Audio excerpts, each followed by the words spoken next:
At the lawyer's office, I saw my daughter-in-law's name where mine should have been. I didn't react right away. I simply adjusted my glasses and looked again, slowly this time, as if the letters might rearrange themselves into something that made sense, but they didn't.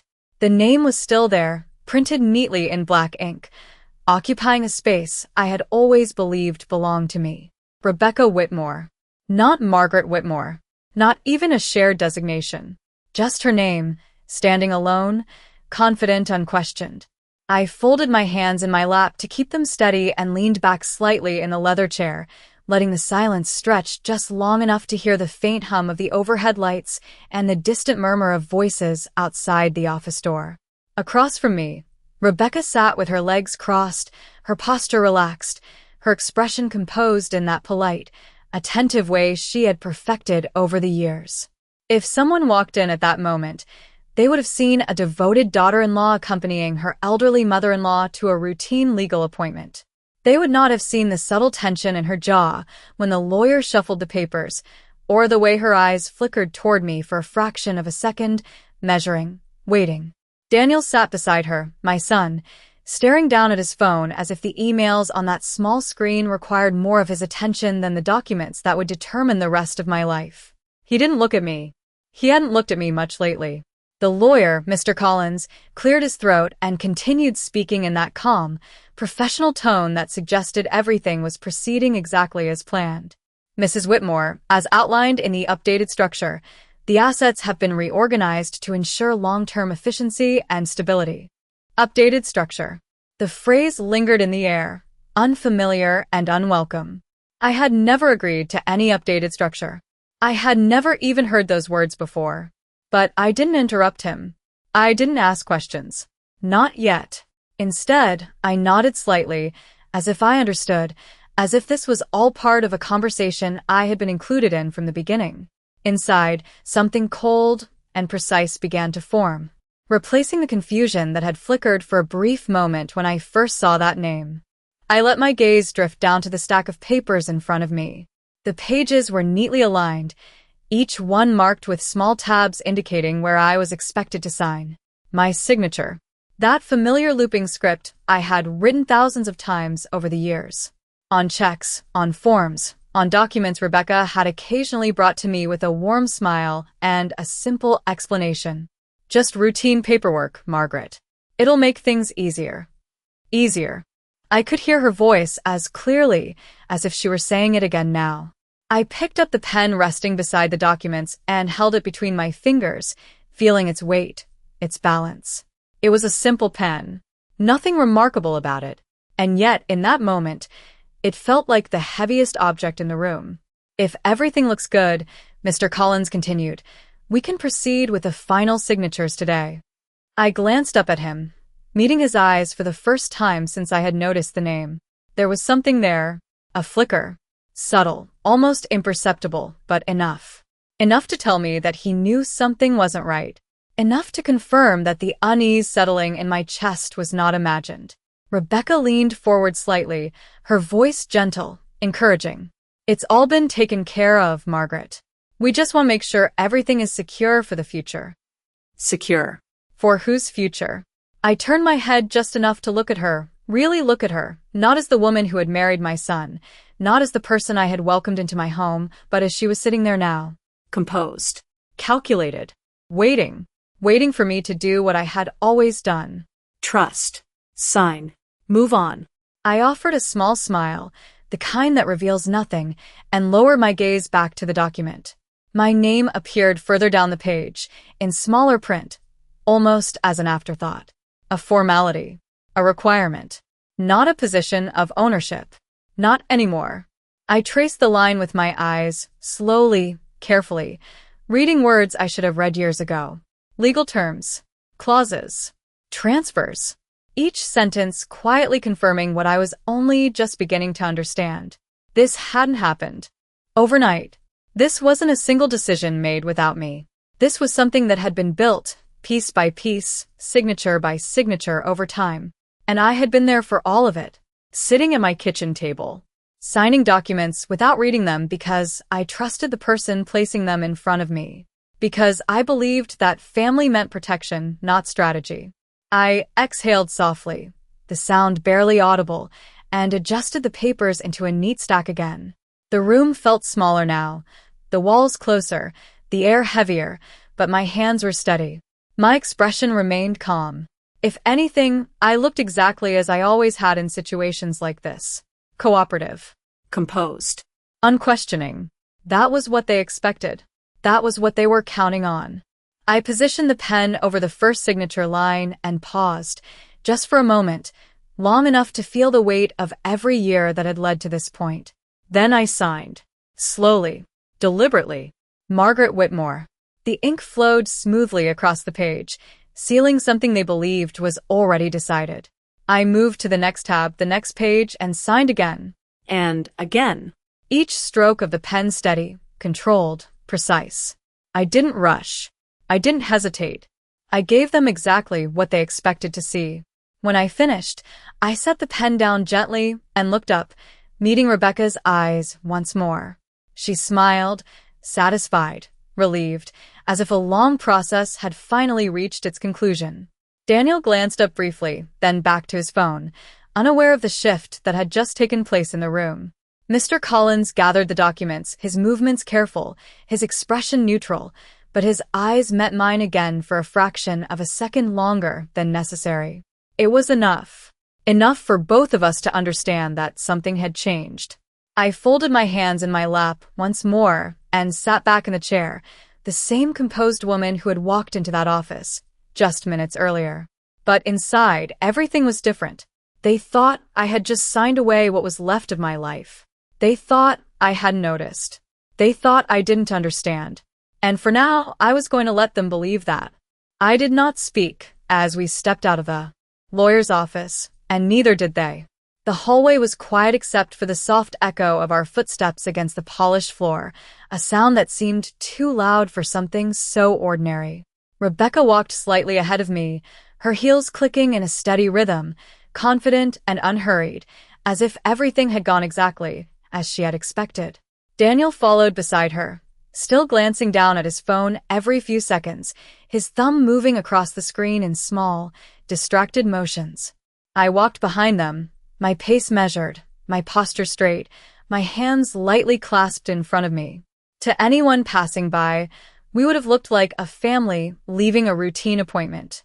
There was nothing dramatic about it. No raised voices. No visible tensión. Just 3 people moving through a quiet building on an ordinary afternoon. But inside, I was no longer the same woman who had walked into that office less than an hour ago. I noticed things now that I had ignored for years. The way Rebecca did not once look back to check if I was keeping up.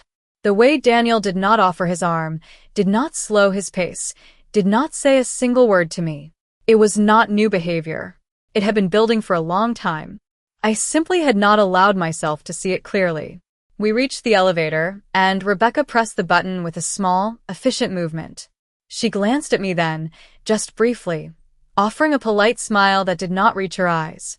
"That went smoothly," she said, her voice light, almost casual. I nodded once, returning a smile that mirrored hers in its restraint. "Yes," I said softly. Very smoothly. The elevator doors opened with a quiet chime, and we stepped inside. The mirrored walls reflected the 3 of us back in perfect clarity. I looked at our reflection without turning my head. Rebecca stood tall, composed, her expression calm. Daniel stood beside her, slightly slouched, his attention divided. And then there was me, standing just behind them, my silver hair neatly styled, my coat buttoned carefully, my face calm and unreadable. If someone had asked in that moment who was in control, they would have pointed to Rebecca without hesitation. The doors closed and the elevator began its slow descent. No one spoke. The silence was not uncomfortable. It was revealing. When we reached the ground floor, Rebecca stepped out first again, leading the way toward the exit. The glass doors opened to a bright afternoon, the sunlight spilling across the sidewalk in long, warm stretches. The air was crisp, carrying the faint scent of early autumn. I paused for a moment just outside the building, letting the light settle on my face, letting myself breathe in slowly. For a brief second, everything felt still. Then Rebecca's voice broke the quiet again. "We should probably head home," she said, already pulling her phone from her bag. "There is still a lot to organize." Organize? I wondered what exactly she meant by that, but I did not ask. Daniel finally looked up from his phone, glancing at me as if remembering I was there. "Do you want a ride, Mom?" he asked, his tone polite but distant, like someone offering a courtesy rather than genuine concern. I met his eyes, holding his gaze just long enough to see the flicker of uncertainty there before it disappeared again. "No," I said gently. "I think I will take a little walk first. It is a nice day." He nodded quickly, almost relieved, and looked back down at his phone. "Okay," he said. Rebecca gave me another small smile, already turning away. "Do not take too long," she added. "Dinner will be ready around 6. Dinner. Another routine. Another setting where everything would appear normal. I watched them walk toward their car, their steps in sync, their conversation low and indistinct. Rebecca leaned slightly toward Daniel as she spoke, her hand brushing his arm in a familiar, practiced gesture. He nodded, listening, following. They looked like a perfect pair from a distance. A successful couple. Organized. Efficient. In control. I stood there until their car pulled out of the parking lot and disappeared into the flow of traffic. Only then did I begin to walk, slowly, without any particular destination. The sidewalk stretched ahead of me, lined with trees just beginning to turn shades of gold and amber. Leaves rustled softly in the breeze, a quiet, steady sound that filled the space around me. I walked, past storefronts and cafes, past people engaged in their own conversations, their own lives, none of them aware that something fundamental had just shifted in mine. My mind moved carefully, deliberately, not racing, not panicking. I replayed moments, not from today, but from the past.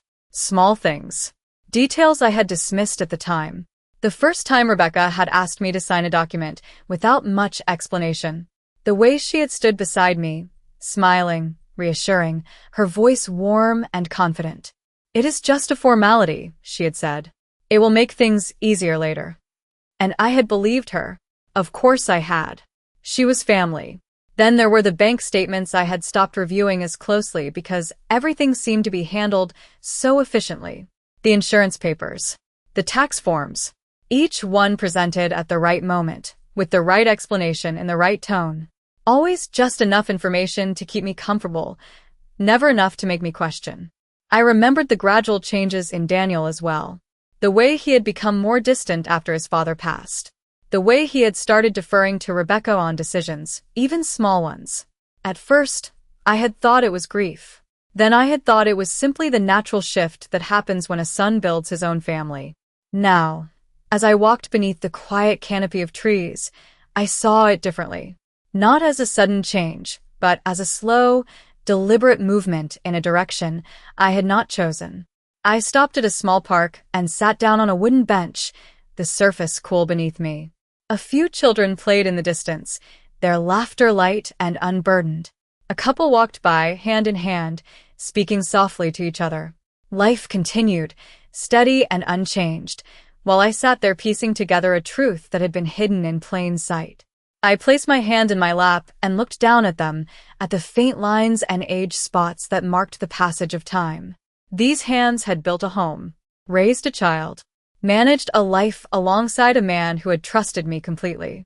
And somewhere along the way, I had allowed that trust to be transferred, quietly, gradually, into the hands of someone who saw it not as a bond, but as an opportunity. I lifted my gaze again, watching as a leaf drifted slowly from a branch above, carried gently to the ground by the breeze. Nothing about it was dramatic. Nothing about it was sudden. It was simply the natural result of a process that had been unfolding for some time. I sat there for a while longer, not measuring the minutes, not feeling the need to rush. For the first time in a long time, I was not reacting. I was observing, thinking, understanding. When I finally stood up, the sun had shifted slightly in the sky, casting longer shadows across the path. I smoothed my coat, adjusted my posture, and began to walk again, this time with a clearer sense of direction. I knew where I was going, not just physically, but in a way that mattered far more. They believed everything had been settled that afternoon. They believed the outcome was fixed, documented, finalized. And for now, I was going to let them believe that. But as I stepped forward, my pace steady and my expression calm, I carried with me something they had not accounted for. Awareness. And with it, the quiet beginning of something they would never see coming. By the time I reached the house, the sun had begun to dip lower in the sky, casting a warm, golden light across the front yard, the same yard I had once tended carefully every spring, planting flowers that Daniel used to help me water when he was a boy. I paused at the edge of the driveway for just a moment, looking at the house as if seeing it from a distance for the first time. It stood exactly as it always had, unchanged in structure, unchanged in appearance, yet something about it felt different now. Or perhaps it was not the house that had changed, but my understanding of what it represented. I walked up the steps slowly, my hand brushing lightly against the railing, the wood worn smooth from years of use. Inside, I could already hear the faint sounds of movement in the kitchen. Pots being set down, cabinets opening and closing, the quiet rhythm of preparation. Rebecca was already home. Of course she was. I opened the door and stepped inside, closing it gently behind me. The familiar scent of the house greeted me, a mix of polished wood, faint traces of lemon cleaner, and something warm cooking on the stove. It was the same scent that had always made me feel grounded, secure, part of something stable. Today, it felt carefully maintained, almost curated. "You are back," Rebecca called from the kitchen, her voice carrying easily through the hallway. I slipped off my coat and hung it neatly on the rack, taking my time before responding. "Yes," I said calmly. "It was a nice walk." I moved toward the kitchen, my steps quiet, measured. Rebecca stood at the counter, slicing vegetables with precise, efficient movements. She glanced up briefly as I entered, offering a polite smile before returning her attention to the cutting board. "Dinner will be ready soon," she said. I thought something light would be best after today. After today. The phrase lingered, layered with meaning she assumed I would not question. I nodded slightly, moving to the table and taking my usual seat. The table was already set, each plate placed perfectly, utensils aligned, glasses filled halfway with water. It looked like any other evening. Orderly, predictable, controlled. Daniel entered a moment later, his footsteps heavier, his presence filling the room without adding warmth to it. He pulled out his chair and sat down without looking at me, reaching immediately for his phone again. "Traffic was bad," he muttered, more to the room than to anyone in particular. Rebecca responded with a soft acknowledgement, continuing her work without missing a beat. I watched them both in silence, not with the distant patience I had once practiced, but with a quiet attention that felt sharper, more deliberate. Every movement, every word, every pause carried a weight I had not recognized before. Rebecca finished preparing the meal and brought the dishes to the table, placing them carefully, ensuring everything looked just right. She moved with confidence, with ownership, as if this space, this routine, belonged entirely to her. "Let us eat," she said gently, taking her seat. We began in silence, the soft clink of utensils against plates the only sound for several moments. I took a small bite, chewing slowly, tasting nothing in particular. My mind elsewhere. Daniel spoke first, as he often did, though his words felt more like an obligation than a desire to connect. "Everything is set now," he said, glancing briefly at Rebecca before looking down at his plate. "It will make things easier going forward." Easier. The same word Rebecca had used so many times before. I placed my fork down carefully, folding my hands in my lap for a moment before lifting my gaze to meet his. "Easier for whom?" I asked, my voice calm, steady, without accusation. Daniel hesitated, just for a fraction of a second, then shrugged lightly. "For everyone," he replied, his tone casual, dismissive. Rebecca smiled faintly, reaching for her glass. "It is about simplifying things, Margaret," she added smoothly. "Making sure everything is managed properly." Managed. Simplified. Efficient. The words fit together neatly, like pieces of a story they had been telling for a long time. I nodded once, as if accepting the explanation, and picked up my fork again. Of course, I said softly. That makes sense. The conversation drifted after that, moving to small, inconsequential topics. A neighbor's recent renovation. A change in Daniel's work schedule. Plans for the weekend. I responded when spoken to, offered polite comments, maintained the rhythm of the meal as I always had. Nothing about my behavior suggested that anything had changed. And that was exactly what I intended. As the meal came to an end, Rebecca began clearing the table, stacking plates with the same careful precision she applied to everything else. I stood to help, as I always did, but she shook her head lightly. I have it, she said. You should rest. I paused, then nodded, stepping back. Thank you, I replied. I moved into the living room, settling into the chair near the window, the same chair I had sat in for years, the fabric worn just enough to feel familiar. The evening light filtered through the curtains, casting soft shadows across the room.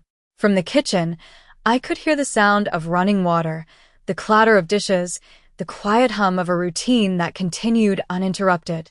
Daniel joined me a few minutes later, standing awkwardly near the doorway before. Finally speaking. You okay, Mom? He asked, his tone uncertain, as if the question had only just occurred to him. I looked up at him, studying his face, searching for something I had once known so well. I am fine, I said gently. Just a long day. He nodded, seeming relieved by the simplicity of the answer. Yeah, he said. It was a lot. He lingered for a moment longer, then turned and walked away, his footsteps fading back toward the kitchen. I leaned back in the chair, letting my gaze drift toward the window. Outside, the sky had deepened into shades of blue and gray, the last traces of sunlight slipping away. The house was quiet again, filled with the soft, familiar sounds of evening. But beneath that quiet, beneath the routine and the appearances, something had shifted in a way that could not be undone. I closed my eyes briefly, not in exhaustion, but in focus, allowing my thoughts to settle into place. This was no longer a question of what had happened. That part was clear. The only question now was what I would do with that understanding. I opened my eyes again, my expression calm, my posture relaxed, exactly as they expected. And in that stillness, I began to consider the next step, not as a reaction, but as a decision that would be made carefully, deliberately, and entirely on my own terms. That night, I did not go to bed right away. I remained in the chair by the window long after the house had settled into its usual quiet rhythm, listening to the subtle sounds that had once comforted me. The soft creak of the floorboards as the temperature shifted, the faint hum of the refrigerator from the kitchen, the distant sound of a car passing by outside.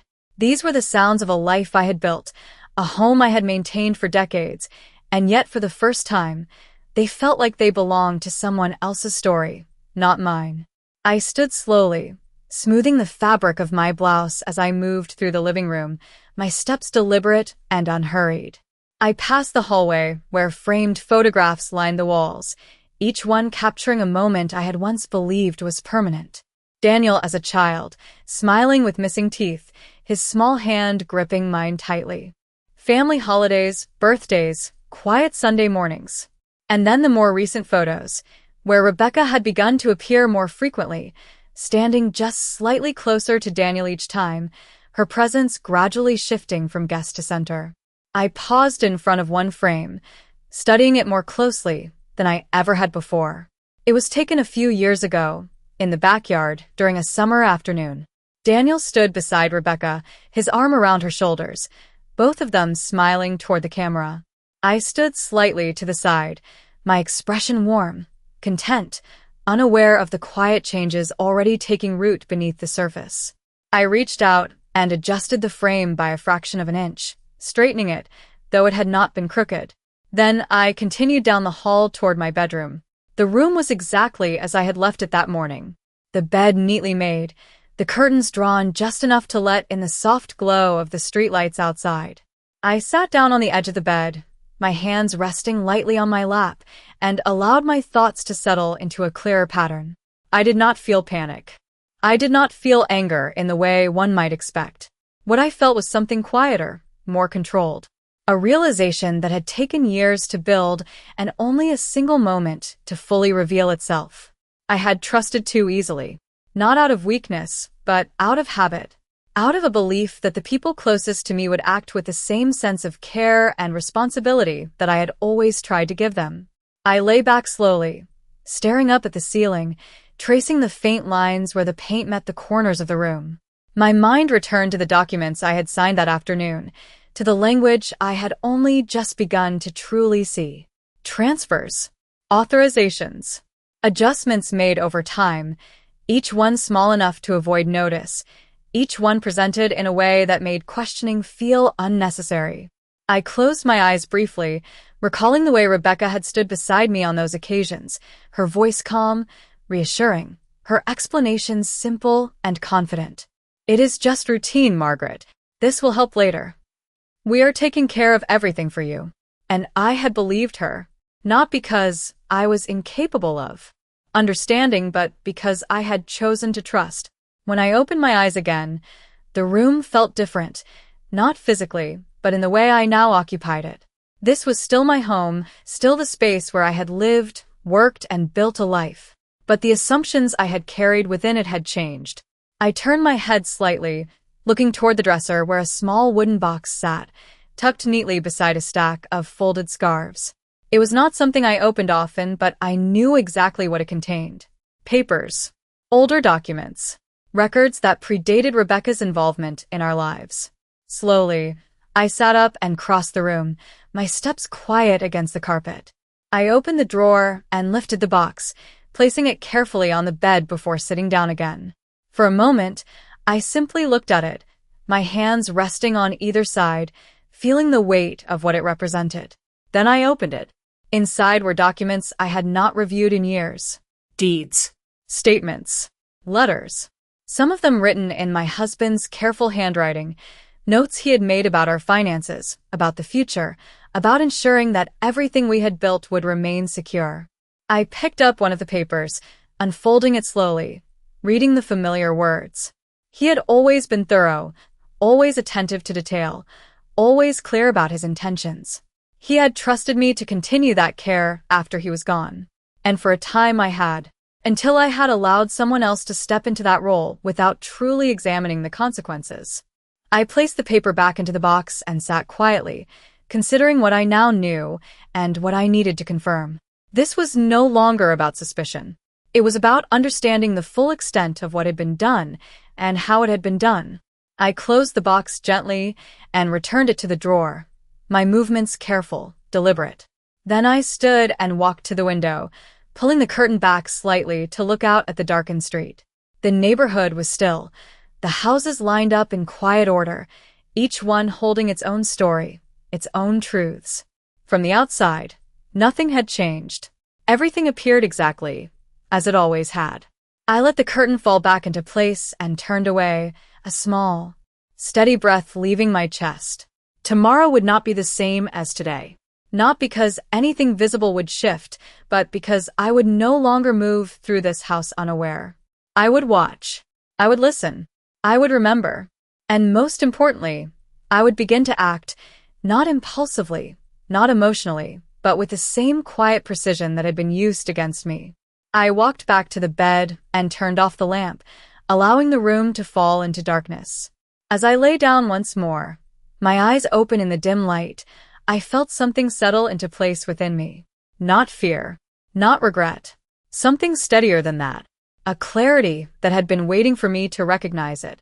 And as the house grew silent around me, I understood that whatever came next would not be decided for me. Not anymore.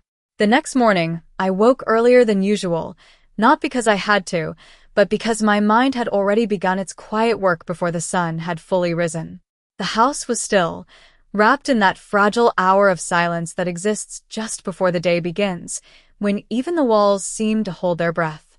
I sat up slowly, letting my feet rest on the floor for a moment before standing, grounding myself in the steady rhythm of simple movement.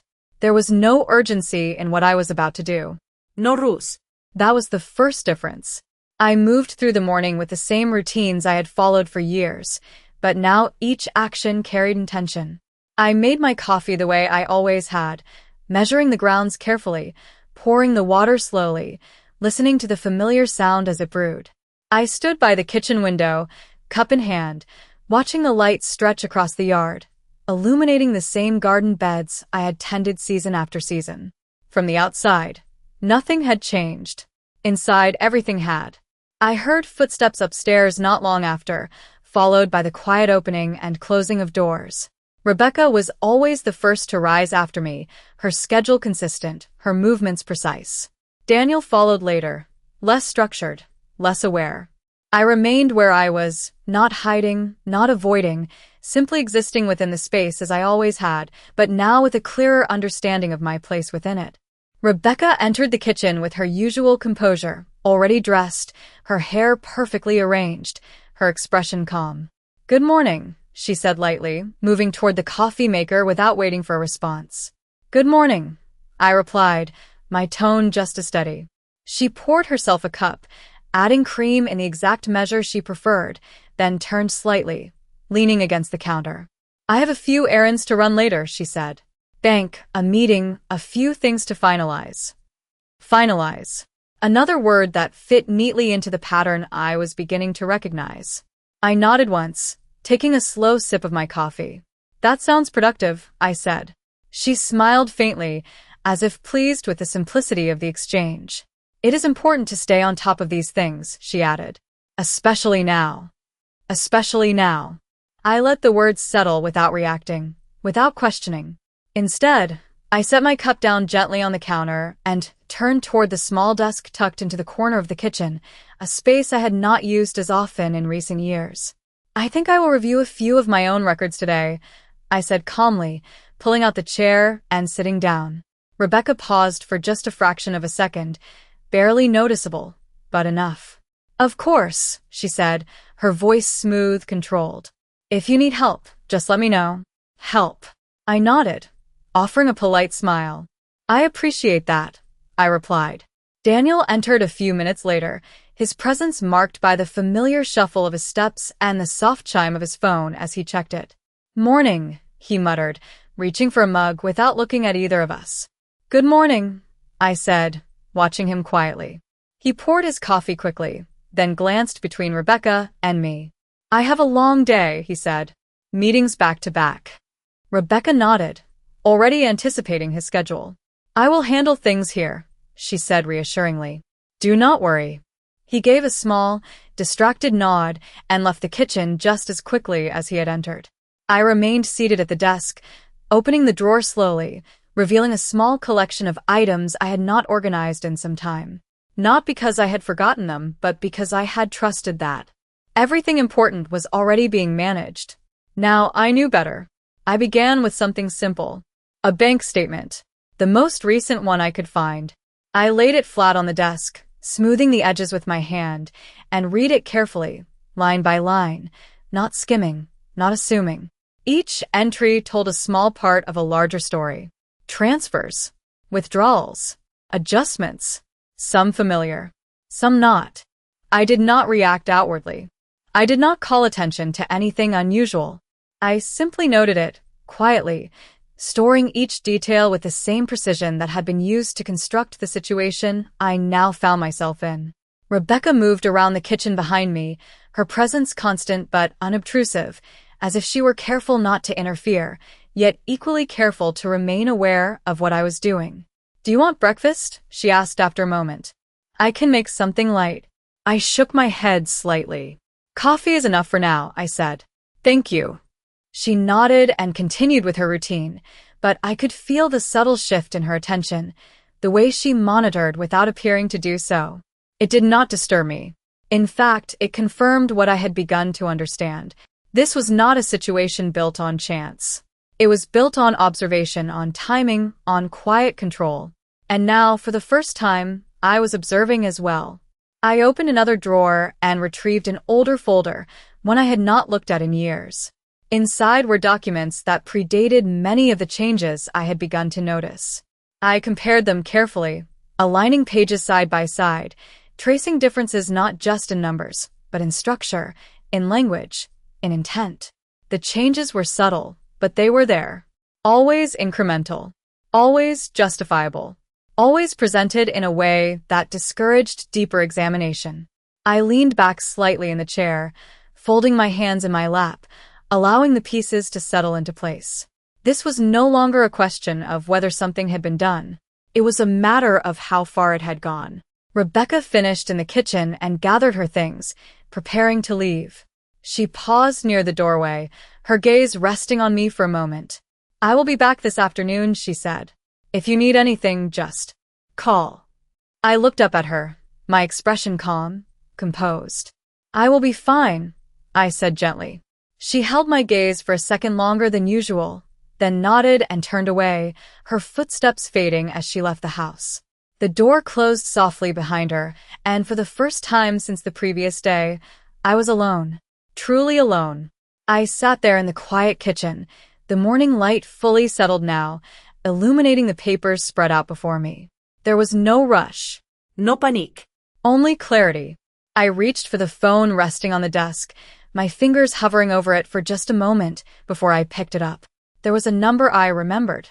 A number I had not used in a long time, but one that had always been associated with trust, with discretion, with a different kind of understanding. I did not dial immediately. Instead, I placed the phone back down and looked once more at the documents in front of me. Every detail mattered now. Every decision would be made carefully, deliberately, on my terms. I adjusted the papers into a neat stack, aligning the edges precisely, then stood slowly, carrying them with me as I moved toward the living room. The house was quiet, unchanged, waiting. And as I placed the documents on the table and looked around the space I had once believed was entirely mine, I understood something with absolute certainty. They had spent years building their plan, piece by piece, believing I would never see it for what it was. They were wrong. And now it was my turn to begin. I did not wait long after Rebecca left before I returned to the kitchen table, the stack of papers still exactly where I had placed them, untouched, orderly, as if they had been waiting for me to decide what they truly meant. The silence in the house felt different now, not empty, but clear, like a room after a long conversation has finally ended. I sat down again, this time with a different kind of focus, not just reading, but studying, tracing patterns that had once seemed ordinary and now revealed themselves as deliberate. Each document told a story, not in isolation, but as part of a sequence, a gradual shift that had taken place over years, not days. Transfers that aligned too neatly with moments I remembered as routine. Authorizations that appeared just after conversations I had once dismissed as simple planning. It was not random. It was structured. And I had been guided through it, step by step, without ever realizing where it was leading. I reached for the phone again, this time without hesitation, and dialed the number I had been holding in my mind since the night before. It rang twice before a calm, familiar voice answered. "Collins and Associates," he said, his tone professional, steady. I recognized it immediately. "Mr. Collins," I said, my voice just as composed. There was a brief pause on the other end, followed by a shift in his tone, something more personal, more attentive. "Mrs. Whitmore," he replied. "How can I help you?" I allowed a small breath to pass before speaking again, not out of uncertainty, but to ensure that every word was placed exactly where it needed to be. "I would like to review the documents from yesterday," I said. "In detail." Another pause. Longer this time. Not uncomfortable, but deliberate. "Of course," he said carefully. "Would you prefer to come into the office, or would you like me to arrange copies for you?" I glanced down at the papers in front of me, then back toward the quiet hallway, as if measuring the space around me before answering. "Copies would be best," I said. "Sent directly to me." There was a subtle shift in his breathing, barely noticeable, but enough. "I understand," he replied. "I will have them prepared immediately." I did not thank him. I did not offer unnecessary words. Instead, I added one more sentence, simple, direct. "And, Mr. Collins," I said, "I would appreciate your discretion." This time, there was no pause. "You have it," he answered. I ended the call and placed the phone back on the table, my hand resting on it for a moment longer than necessary. That single conversation had changed something, not in the documents, not in the past, but in the present. I was no longer observing alone. I stood and carried the stack of papers into the living room, laying them out across the coffee table in a careful arrangement, grouping them by date, by type, by connection. The process was methodical, almost quiet in its precision. I was not rushing to conclusions. I was building understanding. Piece by piece. I moved through the house as I worked, retrieving additional files from drawers I had not opened in years, pulling out folders that had once seemed unimportant. Each new document added another layer, another confirmation that what had happened was not accidental, not a misunderstanding, but a sustained effort shaped over time. By the time the front door opened again in the early afternoon, I had already returned everything to its place. The house looked exactly as it had that morning. The papers were no longer visible. The surfaces were clear. I was sitting in the same chair by the window, a book open in my hands, though I was not reading it. Rebecca stepped inside, her movements smooth, her expression unchanged. "I am back," she called lightly, setting her bag down by the door. "Welcome back," I replied, turning a page slowly, as if I had been fully absorbed in the words. She entered the living room a moment later, her gaze sweeping the space briefly, taking in the stillness, the order. "How was your morning?" she asked.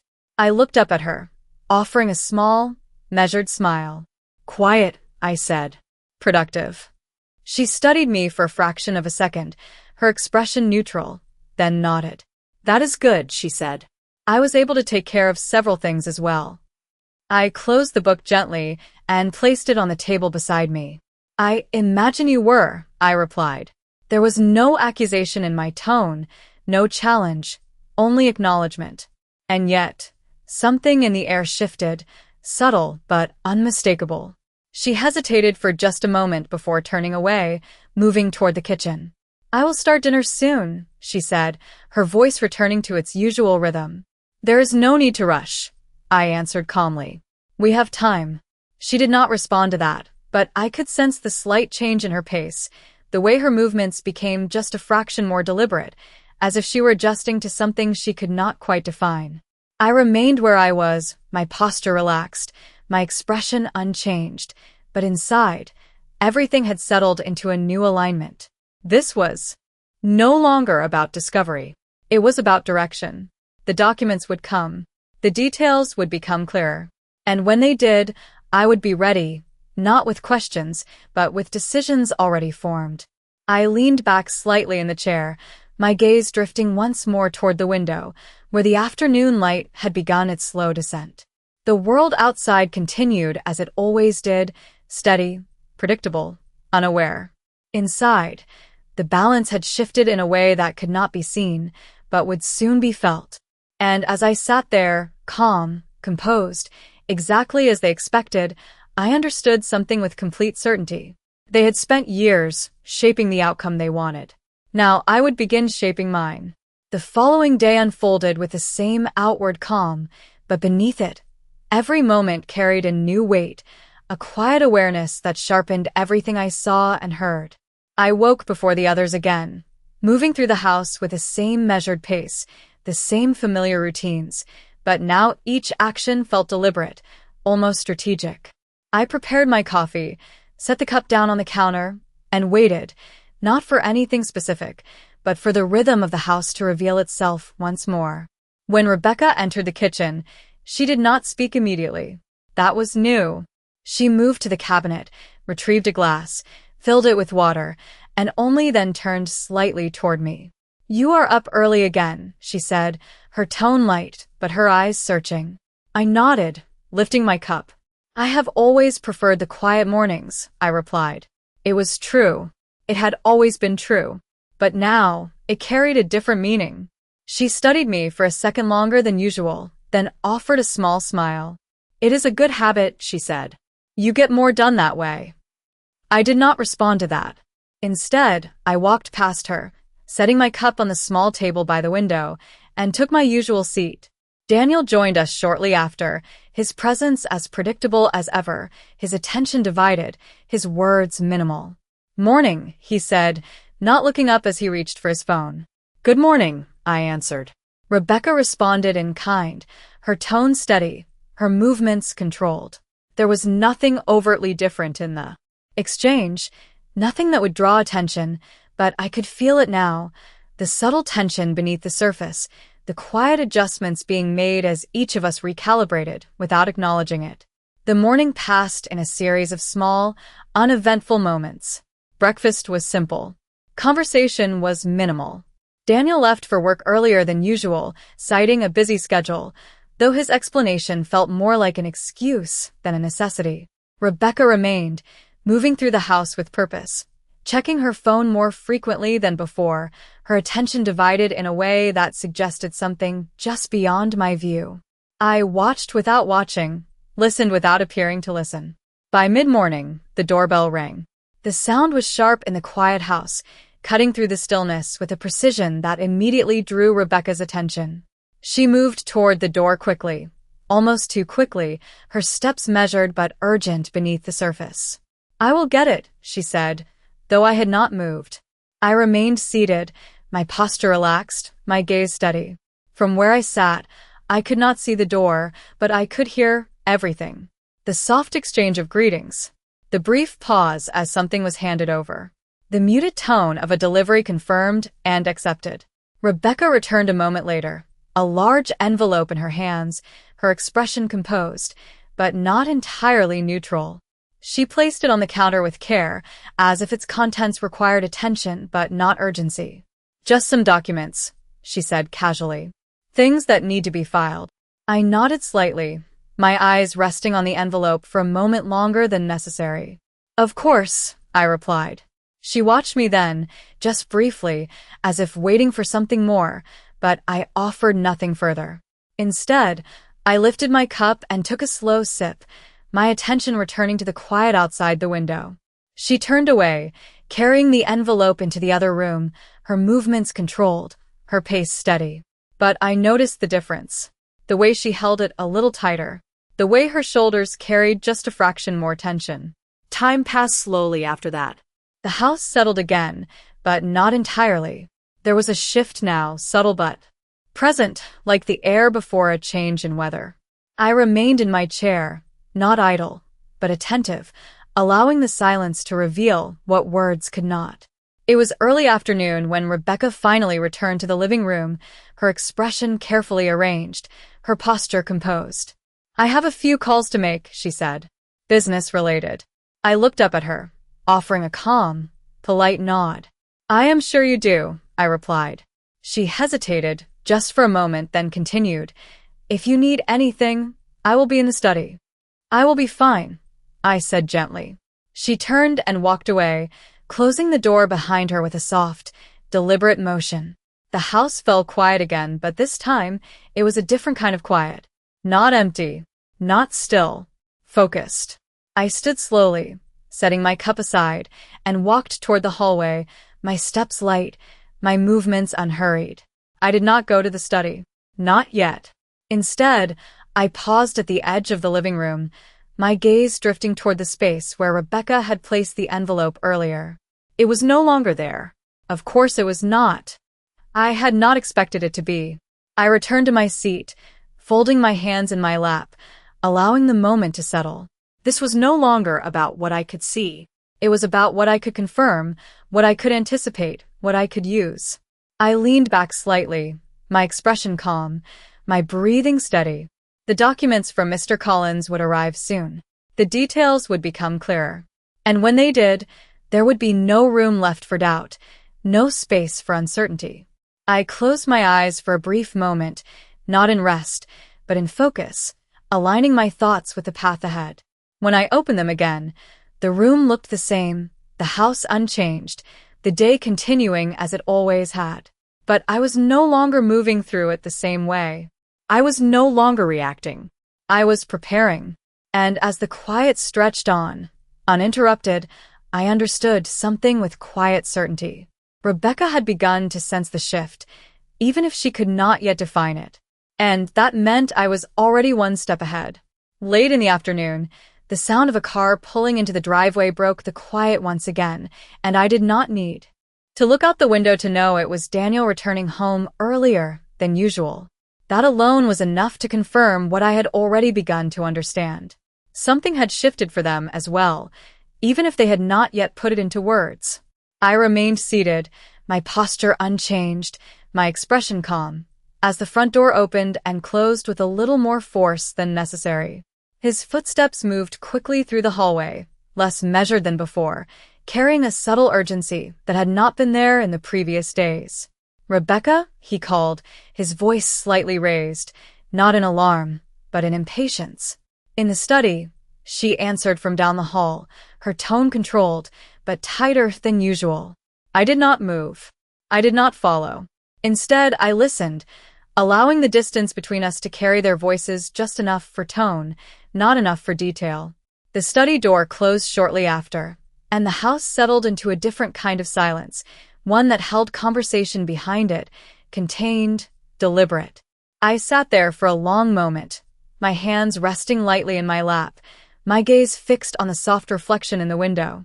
The light outside had begun to fade, the sky shifting into deeper shades, the kind that blurred edges and softened details. It reminded me of how easily things could be hidden in plain sight when the conditions were right. Eventually, the study door opened again, and their voices moved back into the shared space of the house, lower now, more controlled.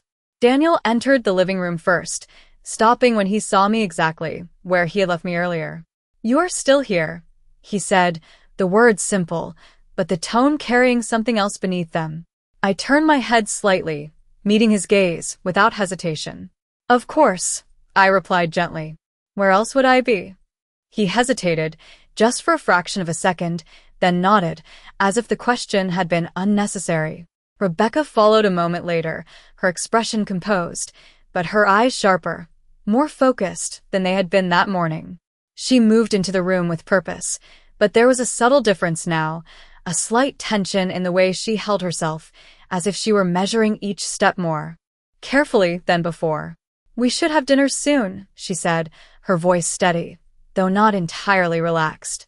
I inclined my head slightly. "Whenever you are ready," I said. The three of us moved through the routine again, preparing the table, arranging the plates, filling the glasses. Everything looked the same. Everything felt different. Daniel spoke more than usual during the meal, though his words lacked direction, moving from one topic to another without settling anywhere. Work, traffic, a new project. Rebecca responded with practiced ease, guiding the conversation, maintaining its flow, but I could see the way her attention remained divided, the way she watched me when she thought I was not looking. I did not avoid her gaze. I simply did not react to it. At one point, Daniel set his fork down and looked at me more directly than he had in days. "Did anything come the mail today?" he asked, his tone casual, but his eyes searching. I paused just long enough to acknowledge the question without giving it more weight than necessary. "Nothing important," I replied calmly. He nodded, but the answer did not settle him. I could see it in the slight tightening of his jaw, the way his hand lingered on the edge of the table. Rebecca reached for her glass, taking a slow sip, her movements controlled. "There are always things being processed," she said lightly. "Documents take time." I turned my gaze toward her, holding it for just a moment longer than usual. "Yes," I said softly. "They do."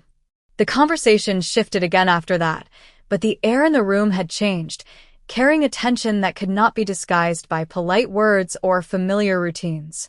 When the meal ended, Rebecca cleared the table more quickly than usual, her movements efficient, her focus precise.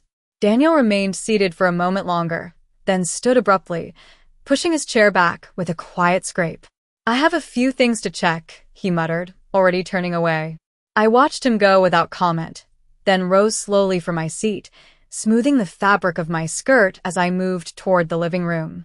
Rebecca joined me a few minutes later, drying her hands on a towel, her expression once again composed, but the calm now felt constructed rather than natural. "You seem very quiet lately," she said, her tone neutral, but probing. I met her gaze without hesitation. "I have always been quiet," I replied. She tilted her head slightly, studying me. "Not like this," she said. I allowed a small pause to settle between us, not as a challenge, but as a choice. Perhaps I am simply paying more attention, I said finally.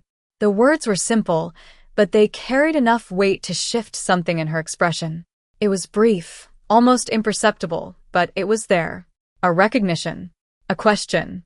She recovered quickly, offering a faint smile. That is never a bad thing, she said. I returned the smile, just as faint. No, I agreed. It is not. She lingered for a moment longer, then turned and walked away, her step steady, her posture controlled. I remained where I was, the quiet of the room settling around me once more. Outside, the last of the light had faded, leaving the house wrapped in a soft, even darkness. I moved to the window, resting my hand lightly against the frame, looking out at the stillness beyond. They knew something had changed. They could feel it, even if they did not yet understand it. And that uncertainty was enough to shift the balance, even slightly. I stood there for a long moment, my reflection faint in the glass, my expression calm, composed, exactly as it had been all along. But beneath that surface, everything had aligned in a way that could not be undone. They had spent years believing they were in control of every detail, every step, every outcome. Now, for the first time, they were no longer certain. And that was where everything truly began to change.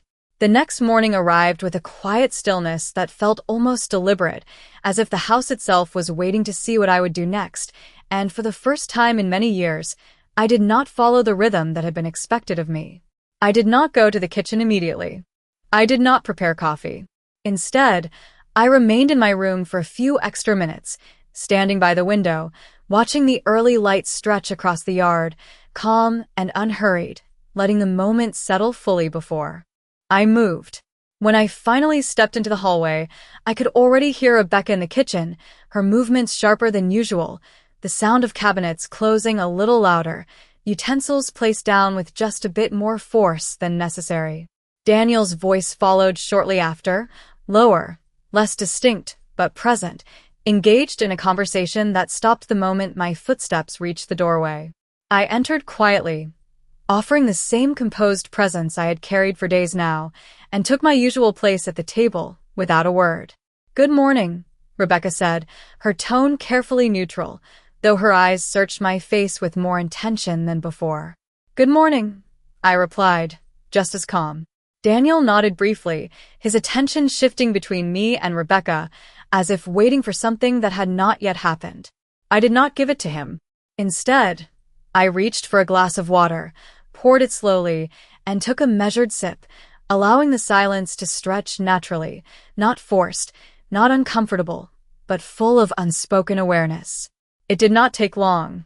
The knock at the door came at exactly the right moment, firm but not aggressive, the kind of knock that belongs to someone who expects to be let in.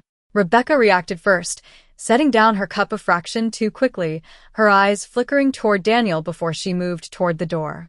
"I will get it," she said, though no one had asked. I remained seated, my posture relaxed, my hands resting lightly on the table, my gaze steady as I listened. The door opened. A brief exchange. A pause. Then footsteps returning, slower this time, more controlled, more careful. Rebecca stepped back into the kitchen holding a sealed envelope, her expression composed but unmistakably tense beneath the surface. Daniel stood up slightly from his chair, his attention fixed on the envelope in her hands. "What is it?" he asked, his voice low but tight. Rebecca hesitated, just for a moment, then extended the envelope toward the table. "It is from Mr. Collins," she said. The room went still. I looked at the envelope, without reaching for it immediately, allowing the weight of the moment to settle fully before I moved. Then slowly I extended my hand and took it, my fingers steady, my expression unchanged. I turned it over once, feeling the thickness of the papers inside, then opened it carefully, without rush, without hesitation. Neither of them spoke. They watched. I could feel it, their attention fixed on every movement, every second, waiting for a reaction that I had no intention of giving them. I slid the documents out and placed them neatly on the table, aligning the edges before I began to read. The silence stretched longer this time, heavier, more defined. Each page confirmed what I had already begun to understand, but now there was no ambiguity, no uncertainty, no room for interpretation. It was all there. Clear. Documented. Structured exactly as I had suspected. I turned the final page and set it down gently on top of the stack, then lifted my gaze to meet theirs. Daniel looked at me first, his expression uncertain, searching, as if he were trying to measure what I knew, what I understood, what I might say. Rebecca remained still, her posture controlled, but her eyes sharper now, more focused, no longer pretending not to see the shift that had already taken place. I folded my hands lightly over the documents and allowed a small pause to settle between us before I spoke. "Everything is very thorough," I said calmly. Daniel exhaled slightly, as if relieved by the simplicity of the statement. "Yeah," he said quickly. "It is all organized. It is better this way." "Better?" I nodded once, slowly, as if considering his words. "Yes," I said. "It is very organized." Rebecca watched me carefully, her silence more telling than any words she could have chosen. I turned my attention back to the documents, adjusting them into a precise stack, aligning each edge with quiet care, then placed them back into the envelope. "I will need to make a few arrangements," I added, my tone steady, almost casual. Daniel frowned slightly. "What kind of arrangements?" he asked. I met his gaze directly, holding it just long enough to make the answer feel complete before I spoke. "The kind that ensure everything is handled properly," I said. Rebecca's expression shifted then, just slightly, a flicker of something that could not be. "Fully concealed." "We have already taken care of that," she said, her voice controlled but firmer now. I turned my head toward her, my expression unchanged. "I am sure you have," I replied. "And now I will do the same." The words settled into the room with a quiet finality, not raised, not aggressive, but undeniable. Daniel looked between us, his uncertainty growing, his confidence beginning to fracture under something he could not yet fully understand. Rebecca did not respond immediately. She simply held my gaze, searching for something that was no longer there. Not confusion, not hesitation, not compliance. After a moment, I stood, lifting the envelope from the table and holding it lightly at my side. "I will be out for a few hours," I said calmly. "There are some things I need to take care of." Daniel opened his mouth as if to speak, then closed it again, unsure. Rebecca remained still, her posture controlled, her silence louder than any objection. I moved past them without hurry, without hesitation, my step steady as I walked toward the door. As I reached for my coat, I paused just long enough to glance back at the two of them standing in the kitchen, their expressions no longer certain, no longer aligned. For years, they had believed the outcome was already decided, that every step had been carefully arranged, that I would continue to move exactly as expected. They had been wrong. I opened the door and stepped outside into the clear morning light, the air cool and steady against my skin. For the first time since all of this had begun, I did not feel like I was reacting to something that had been done to me. I was moving towards something I had chosen.